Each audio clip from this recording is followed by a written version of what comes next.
Hey everyone, welcome again to another episode of the No Emotion podcast. We have a return guest in Jimmy Valley from Val Hill Capital. How are you doing? Good, Lou. It's good to see you. You too. And I am keen to dig into your brain from a legal Okay. perspective of a few things, and then just let me know your thoughts on a series of questions that I've been having. Um, Brain mining. That sounds pretty cool. Brain mining. Maybe that's a new industry. New industry. It probably Neon's, will be at some point. Neon's into it. Yeah. Yeah, Elon's probably on that already. Oh, that's Neuralink. No. Yeah. Anyway, Yeah. so the first question I kind of want to talk about and ask and go into is the idea of a digital asset or a crypto asset being able to be backed by a physical asset or a commodity. Hmm. What are your initial thoughts on that concept? That's where we believe the whole world is headed. That there will be a digital representation of all physical assets, in the future. And that's part of a lot of the work that's being done now by developers and project entrepreneurs. We've had numerous conversations with a bunch of different entrepreneurs and businesses. Some who are already tokenizing gold, others who are tokenizing other commodity assets. So absolutely the way of the future. Yeah. So from a tokenization standpoint, or maybe that's the next question. I've seen equal arguments across all over the place in my research to say gold backing of a digital asset is not possible. But then also you see on the other side where you could just create a token that's an intermediary and you can just back it off that. And It kind of makes me think, what is the point in having definitions at that point? Because this is a new system. We're going to have new rules. Things are going to be called different things. What's the legal side of that? How do you navigate? So I'm familiar with kind of both sides as well. I think when people say you can't back a token or something, certainly you can. I mean, there's multiple papers. I mean, you can go to XRPL.org and read a whole blog post on tokenizing assets. So it absolutely can be done. I think maybe the dispute comes a little around. It's almost arguing from two sides of the coin. Maybe they're saying you can't take a physical asset and put that on a blockchain, which is Yes. okay. That makes sense. The other side of the coin is that you take all of the indicia of ownership, all of the rights associated with owning the physical asset, and put that on the token. Embody that, mint that as a token, and then holding that token becomes the same as effectively having all of the rights associated with the physical asset. Yeah. So, the laws, it's still evolving on this, but this is exactly how, from a property standpoint, this is exactly how we've been recording ownership of property and prior claims to property, liens and encumbrances on property have all been recorded, in some type of state or county records here in the U.S. I know that over in the U.K., you guys have similar types of recording as you buy and sell property and stuff like that. So we're just really kind of moving from the paper-based recording system where you kind of walk in with your deed or whatever and have it stamped, and then some clerk puts it, in a file somewhere to be retrieved, physically at another point. We're just putting that information, all the same indicia of ownership, all those various rights, liens, and encumbrances onto the blockchain, which makes it more easy to trade, right? It makes it, first of all, you can to send the piece of paper, right, the deed or whatever to you in the UK, I'd have to, go print all that out, package it up in some type of a FedEx package or something and send that over to you in the UK. In the digital world, I'm able to just transmit that to you instantaneously, 3 to 5 seconds, right? So it's a lot more efficient way to hold assets, hold the indicia of ownership of assets. even though may not necessarily be possession, right? It's just claims on those assets and transfer those between parties anywhere in the world. Yeah. How do you feel about the result of all of this tokenization in regards to the physical ownership of the assets that have been tokenized? So, for example, you have tokenized gold, and at some point, if gold is for example, if gold was the asset that backed XRP, hypothetically, all of that gold, all of the world's gold, would have to be accounted for in a location that is in a neutral, with a neutral entity that everybody trusts. And so it couldn't really be in China. If you're in the US and you don't like China, for example, you don't want the gold to be held in Chinese custody. It has to be in a neutral location. But then where is that outside of Antarctica? It kind of just weird. Yeah, I don't agree with that. Okay. I think gold holdings, and let's not even talk about gold backing XRP because that triggers people. And so let's just talk about tokenizing gold. And let's say that we come up with a world reserve currency that's not XRP, that's something else, that's an ESDR, for example, that's gold backed. No, I think the way that you would do it is you would just audit gold, in reserve. So kind of stored somewhere like Fort Knox, or, Texas now has a gold bullion facility, depository facility where they're storing gold. All countries, probably have some type of thing like a gold depository, bullion depository type of a thing. So you'd audit that. You would tokenize that, right? Then you would also, sorry, I lost my train of thought here, but the gold in place. I think you also would try to come up with some type of reserve reports or whatever for gold in place in places like Africa in particular, where the resource is still in the ground, but we can reasonably assess through reserve engineering how much gold is in the ground. Reserve reports can be written on that. And then that's the way the oil and gas business works now. And it's the way the gold business works now, actually, that, people take leases of reserves in place, the mineral in place, and then they use that as collateral to get loans, to go and drill for it, to produce it and put it into the marketplace. So, yeah, I just think this is we do this right now in the minerals business and the oil and gas business and all the precious metals business. We're just talking about leveling it up to putting it on a digital platform, digital networks where we could trade it. So I don't believe that we'd have to put it all in a central depository with the world's armies surrounding it and saying, no, I mean, that's kind of the beauty of this digital kind of paradigm shift, is that you can really start to make liquid anywhere in the world things that otherwise are not liquid, because you would have to maybe possess them or transport them physically, right? So I love this whole conversation because it's all about the future. Yeah. None of it's like truly happened, and so everyone knows it's happened. It's kind of like a really niche understanding, and I enjoy that. We're all working on it right now, right? So there certainly is projects. I mean, there's probably at least a dozen or more gold token projects right now. Yeah. And a lot of those are tokenizing reserves in place, gold reserves in place.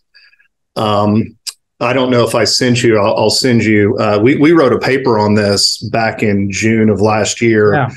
In using gold or other, precious metals or hydrocarbons to collateralize asset-backed digital currencies, which is effectively just tokenizing those commodities. But because places like Africa in particular have a lot of this resource in place, I'm sure you've heard of Uganda's discovery of gold. It's about $13 trillion in place. Well, how do you exploit the resource in a way that's really good for the Ugandan people, and would pay a royalty for their, for the consumption of their resources. It could fund a portion of government. You probably don't need government the way government has been for the past 100 years or so. But there is certainly some essential functions that government can provide. And you could provide a royalty stream off of this, resource in place as it's exploited to go to the government to fund government. I really see it going to all the constituent parties, kind of in as near real time as possible as it's exploited and consumed. Yeah, absolutely. With the new financial system that is coming, things are inevitably going to change and different entities are going to exist and other ones are going to go away. I'm wondering what you think about how on the world stage, how based on their definitions, the way they are currently, how SDRs will be structured in the future. Mostly because one of the thought processes I've been down is that you can actually make XRP or a different token that relates only to the escrow tokens. For example, I'm just throwing good. That out here. Yeah. And that is used as a world reserve, an SDR position. No one else holds that. There's no one with dust in their wallets.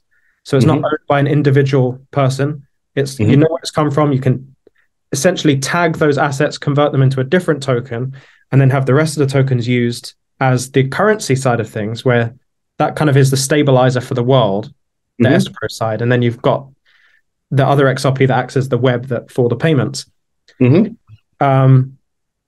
But yeah, so really pointing out, so it's been remarkable doing all these valuations that we've been doing, because it's really crystallized what the argument is. And you just said it, the two kind of buckets of value are the utility bucket, actually using it to transmit value, but then the other bucket is effectively like the escrow, right? It's the what is held off market in order to store value.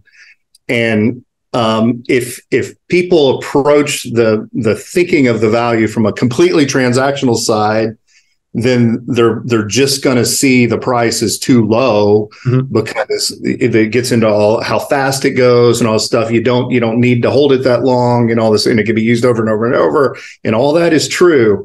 But at some point, because it's being used so predominantly in the marketplace, somebody thinks to themselves, I'm just going to hold a little bit because it's being used for transactions. I'll be able to use it for transactions in the future.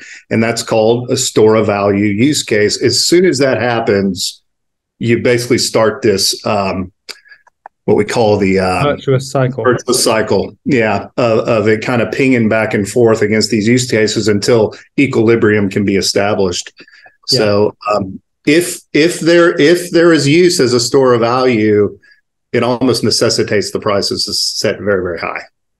Yeah, but then also starts to get into that ethical argument as to whether you can actually reassign different XRP tokens for different uses, because then if you can't take it from the escrow, let's say, for example, that the escrow is already accounted for, at certain moments in time, they get released to certain individuals to use for ODL, for example. Then you've got to say, if that's the plan, to separate the XRP, you've got to start separating the people's XRP, and people have to start nominating certain XRP from their own wallets to give to this store of value fund. And that's going to be incentivized. In that situation, hypothetically, you would be incentivized to give your XRP to that certain fund to allow it to be that elite SDR at the top. And then you hold some for the transactional purposes. But to me, when I read that, it was like this whole technical other way of going around, essentially the events that lead up to a buyback. And I didn't realize it. Do you know Crazy what I mean? happened to you, huh? Yeah. Well, because I sent you a voice note yesterday, right? Oh, you did? You didn't see it because it didn't record, but I thought I was recording. And this whole time I was saying, I think I just figured out. I've figured it all out. It's all made sense, like all the dots connected. And I was kind of apologizing for how long it took me to truly connect the dots. But the whole SDR argument, dividing XRP tokens as store of value and transaction, that situation means some people have to give up their XRP. And so that would be incentivized with a yield, or you get an account with a massive entity and you can just withdraw from that account. Yeah. But then it kind of all just clicked into place for me. And well, that is fantastic to hear, because it has to come from within, right? You can't teach this really. You got to put out the skeleton and say, this is kind of a way it could work. Yeah. And then you hope that people, they internalize it, they think about it, they do all this research that takes them out in the wilderness of all these things. But yeah, and again, that's only one way it could happen. I mean, there's other ways it could happen. Really, what's and I don't want to like hijack this great conversation, turn it into a conversation, but it seems like where most people would like this to go is not to basically sell it to the government in a buyback type of thing, but to basically collateralize a new bank, call it the People's Bank, not to sound like communist China. It's the People's Bank, and then use the value of those assets to basically draw down fiat and then do mortgages and stuff, exactly. And because this bank is more liquid, because it's got the XRP, you can do things. So, one thing you could do, is have a group of people come to an agreement that the fair market value of XRP is very high. Let's say $10,000. We could all come together, put our $10,000 tokens into a new entity, collateralize it, then use fiat loans against our XRP to go acquire gold and bring gold into the bank. And now all of a sudden, when the collapse finally occurs, who's left standing with the gold and the XRP? The most liquid, wealthiest bank there is. So that's the game that everyone's trying to play right now. The central banks are trying to do it. Everybody knows the power of these digital assets. Yeah. That's why the government is trying to keep us out of it, right? With the SEC lawsuit. Yeah, it seems like there are so many different ways that we can get to the destination. Mm-hmm. There's the whole buyback thing. There's a multitude of other ways. And this isn't anyone saying this is what's going to happen.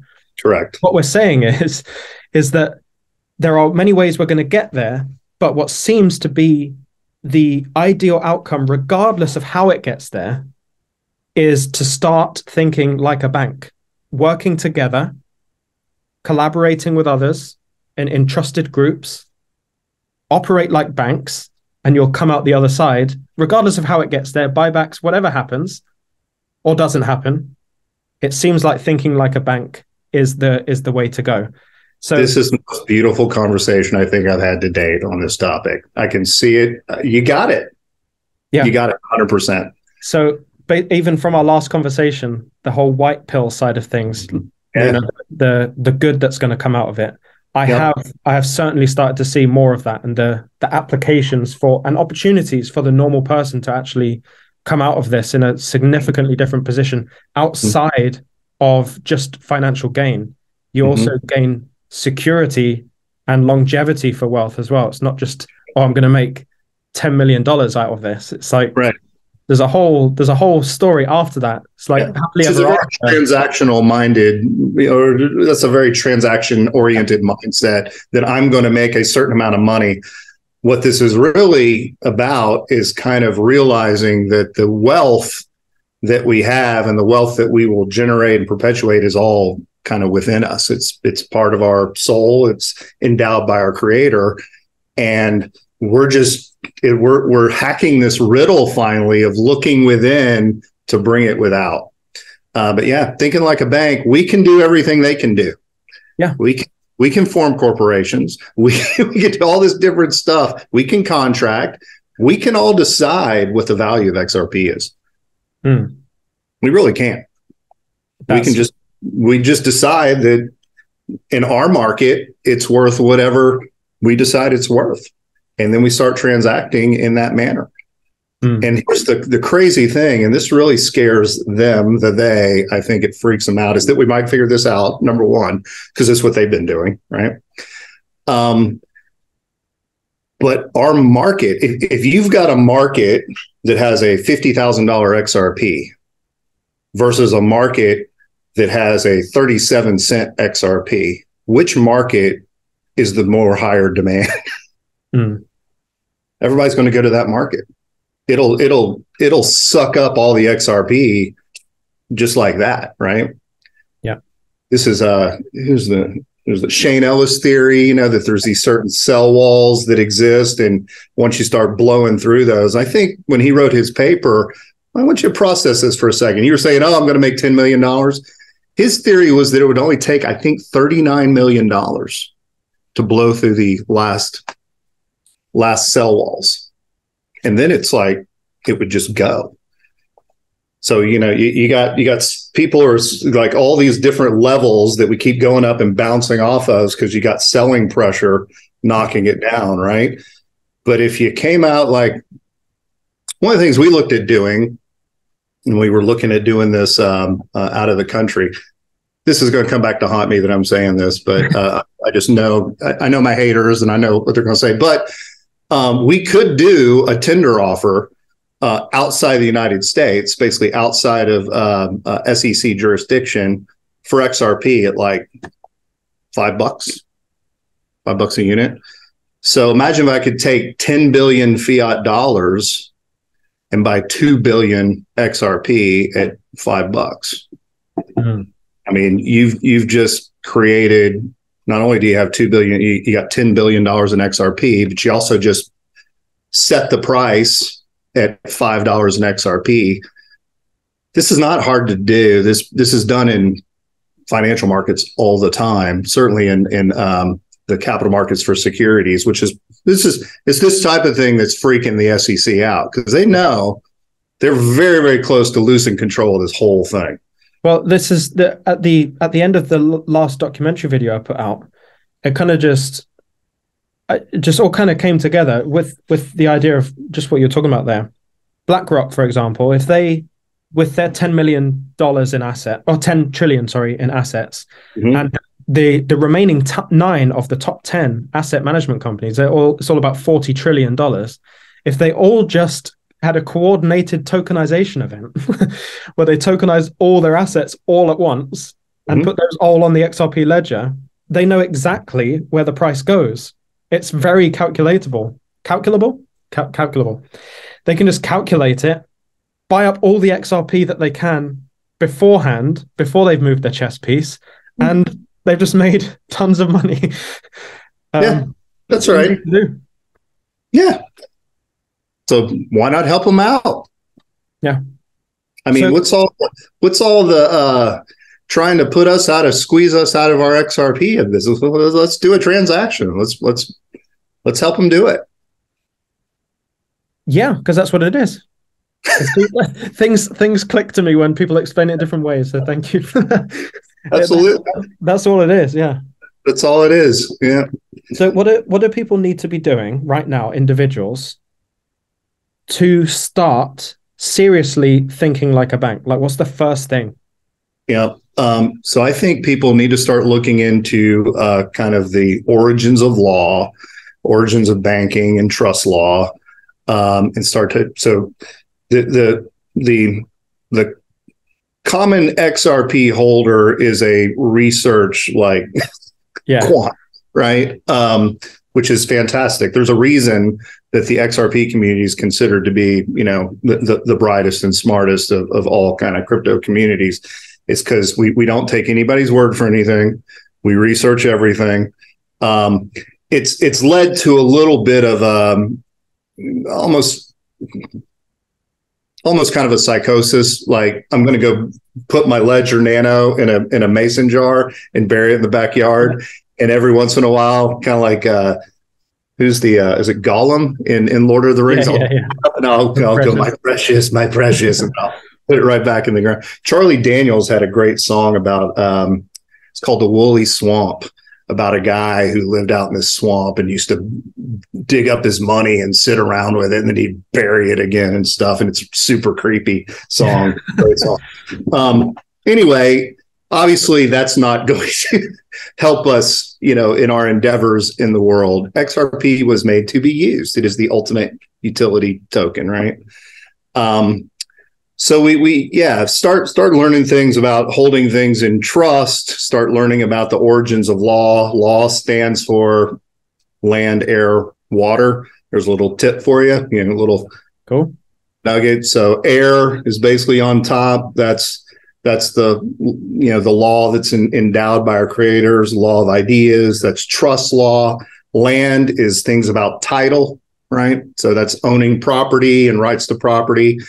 And then admiralty, which is that's the water part, right? That's all about contracts and living up to your contracts. And really that goes back to the days of, merchants basically putting a bunch of goods on a ship and sending it from France to Spain, right? And if Spain, the guy in Spain didn't pay, then he'd be like, he'd get a notice from a guy in France and he'd go, "You're in France. That has nothing to do with me." So they had to come up with a system where in international trade, and you start to think about how this ties to cross-border payments now and then the issues that we talk about, there had to be a uniform commercial code that set forth how contracts would be enforced, and so that commerce could work. They used to just lop your head off and leave you in a field, right? We've evolved from that. I'd like to hope that we've even evolved to a place that we don't have to have, like war in Ukraine and some of these things that these shows that are going on and everything. We can just sit down and be adults and write down on a piece of paper what we'd like and, embody that into a contract and move on into this new world. Yeah, completely agree. I love it. It's always eye-opening when we talk together. I'm conscious I don't want to take too much time out of today because I know we weren't scheduled to talk today, but you took the time anyway. I appreciate your time always, Jimmy. And I hope to have you on in a future episode as well to discuss even more topics. Sounds good. Hopefully we're doing some business together. We've got some business transactions and stuff happening. Okay. Could be totally fun to talk about, right? But yeah. I'm looking for the day that we don't sit around talking about, can you tokenize and XRP and stuff. I'm actually sick of talking about it myself, believe it or not. Okay, well, this conversation can mark the end of it because the video that's coming out as a result of this should put an end to it as well. And I think there's a few moments in this episode that you've provided that would really close out the overall mentality of that episode. So hopefully this is the last we talk about it. And again, thank you for your time. Absolutely, Luke. Good to see you. You too.